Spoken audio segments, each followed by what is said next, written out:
Real, no? Sagar. When I write my stories, Right. you know, for movies, Mm-hmm. I get great ideas. At Right. least I know they're very good ideas. Mm. But I'm unable to, you know, write great dialogue. Right. But I write, you know, when I start to write dialogue for film, I struggle. Okay. So I have good ideas, but Mm-hmm. I'm unable to Right. write great dialogue. I can write without dialogue. I can write 40 pages of story. Mm-hmm. But So you feel what I have, what I don't have, I right, right, always right, feel right, like, right. you know, Yes. how to look at this problem. Like, is Mm. there, where should I work more, or Right. Um, so whether it's filmmaking or cricket or studies or anything in life, mm, um, primarily when things are not working or when things are let's say it's the same with the language also for me. You yeah, know, with Telugu I'm very good, but right, with English I struggle. correct. So the more we think, Mm, so let's say 90% mm-hmm, of what people tell me mm-hmm, are not very good, but 10% is good, mm-hmm. right? Where does our focus go? Our focus goes on the 90%. Yeah.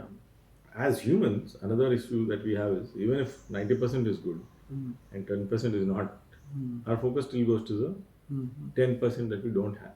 mm, So, one of the great principles I've found or mm, I've read about, mm, and which is commonly, something that we can practice and we have practiced, is this theory that what you focus on or what you pay attention to mm-hmm, will grow.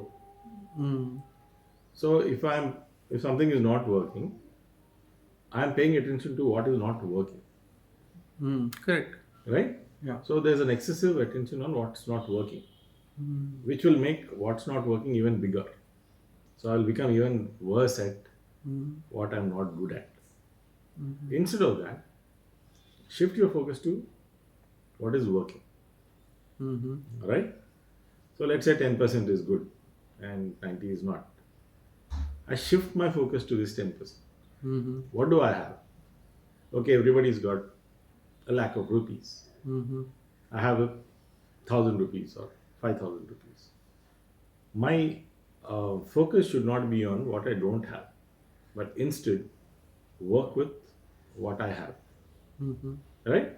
So when I work with what I have and I focus on what I have, I can grow this. My 5,000 can become 6, 6 can become 8, 8 can become 10, 10 can become 20, mm-hmm, that way. mm-hmm, But the more I look at what I don't have, my 5 will slowly mm-hmm, disappear because I'm not even looking at it. mm-hmm. So the idea is very simple. Look at what you want, or focus or pay your attention to what you want. And what I have. Yeah, and not on what you don't want, Mm, right? So there's a very nice example that they give. Um, Again, I read about it somewhere about how surfers, when they're surfing in the sea and are looking to go to the beach, so they see the beach and they see the rocks. mm, If you focus on the rocks, you will end up on the rocks. mm, So they say focus on the beach. Don't focus on what on the rocks. Focus on the beach, so you will go there. mm, So it's something like that. What you mm, focus on, you will end up there. mm, To give you another example, or to mm-hmm, give you a slightly different version of this, mm-hmm, they say when you have something to do, mm-hmm, focus on the results mm-hmm, and not on excuses. So we find that people who are successful, mm-hmm, who succeed more often, are looking at finding results. So their focus is entirely on how do I get the result that I want? mm, How do I get to the beach? mm, Not how do I not end up on the rocks? mm. The more I keep thinking rocks, rocks, rocks, I will end up on the rocks. Okay. Right? Yeah.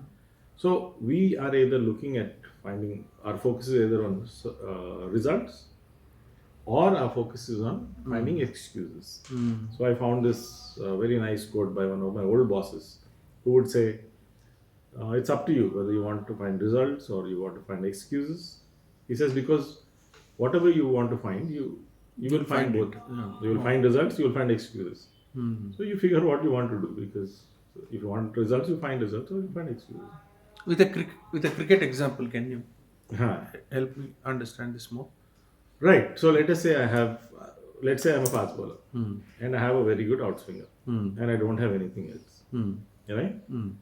And there's another guy who comes and says, I can do an outswinger, I can do an in-swinger, I can do this, I can do that, I can do.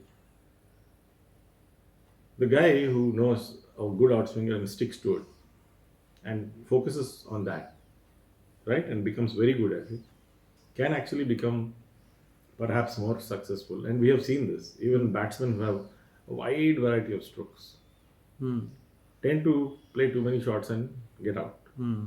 Whereas the most successful batsmen are the ones who know what shots to play and what not to play. Right? Yeah. So you find that a lot of people who are very limited, a very good defensive technique, limited shots, actually turn out to be more successful. Because they know what's good, what they're good at. Mark covered right. Right. And they focus on that. They don't do things which they're not good at. They don't focus on what they don't have. Oh, he's playing this hook shot well, I want to. No. They say, I don't know how to play the hook shot, so they leave all the short balls alone. Right? I don't know how to play a square cutter, so I won't play a square. So this is what people do.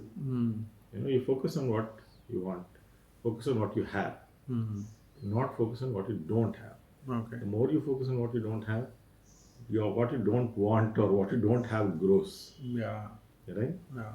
Even if you have a little of whatever else, focus on that, and that will. Okay. Super, Harigaru. Right, Sagar.